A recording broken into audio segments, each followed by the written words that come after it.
हाय दोस्तों, स्वागत है તમારું મસ્તી રિએક્શન ની અંદર। તો આજે આપણે વાત કરવાના છીએ જીતુ પંડ્યા વિશે। તમે બધા ઓળખતા હશો, કોમેડી કલાકાર છે, ગુજરાતીના બધા ઓળખતા હશો। તો એમના વિશે આજે આપણે રિવ્યુ આપવાના છીએ પૂરેપૂરું। તો વિડીયો તમે એન્ડ સુધી જોજો, મજા આવશે વિડીયો જોવાની।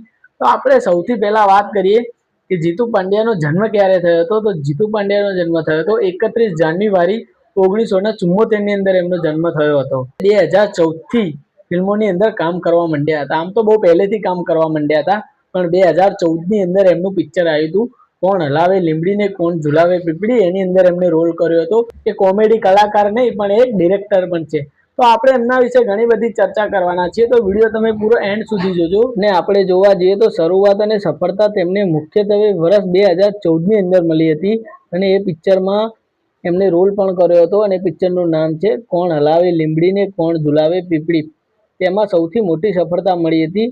ત્યારબાદ તેમણે પાછું વળીને જોયું જ નથી મિત્રો।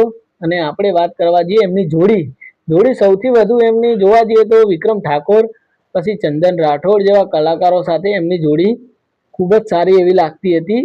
અને આપણે જોઈએ કે એક અભિનેતા જ નહીં પરંતુ તેમને કેટલી ફિલ્મોમાં ગાયક અને એકદમ ડિરેક્શન તરીકે પણ કામ કરેલું છે, જેમ કે ખેડૂત એક રક્ષક, તારી યાદમાં જિંદગી જવાની।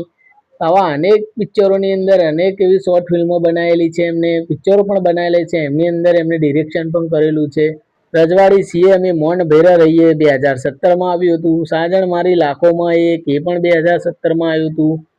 ઘણા બધા એવા પિક્ચરો અને ઘણા બધા એવી એમની શોર્ટ મૂવીઓ પણ છે, જે શોર્ટ વિડીયો પણ એ મૂકે છે। પછી છેલ્લું એક આવ્યું હતું ખેડૂત અને રક્ષક, જે 2022ની અંદર આવ્યું હતું। ફિલ્મો સિવાય પણ એમને સ્ટેજ ઉપર નાટકો કરેલા છે, પૂરું એમને ગીતો ગાયેલા છે, ગાયક પણ છે, ડિરેક્ટર પણ છે, પૂરી રીતે ઓલરાઉન્ડર છે। સૌથી વધારે એમને કોમેડીમાં વધારે રસ હતો। જ્યાં પણ હોય શોર્ટ મૂવી બનાવતા હોય, પિક્ચર બનાવતા હોય, તો એની અંદર એ કોમેડી રોલ કરતા હતા અને બધાને હસાવતા હતા, મનોરંજન કરાવતા હતા, જેમ આપણે રમેશ મહેતા હતા એવી રીતે।